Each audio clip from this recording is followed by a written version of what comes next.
All right, time to start the print. There we go, the first part is printing now. Starting the print now.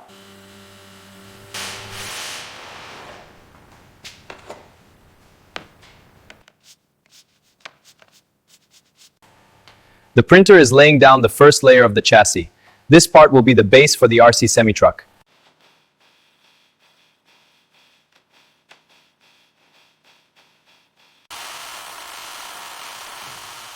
Print is done. Let's remove this chassis. All right, upper body and base combined. Perfect fit. Looks great.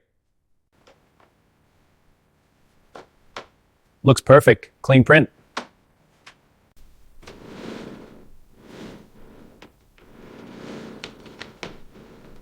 All right, the truck's finally finished. The cab and chrome details came out great. I'm really pleased with the final look. It was worth the effort.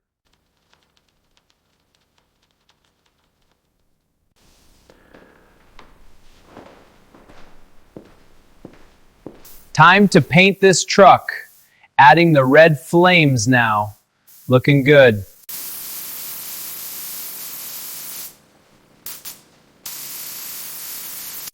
This time, I'll paint the flames on this truck. Just a steady pass to get a smooth finish. All right, time to see what this beast can do. Lights on, looking good.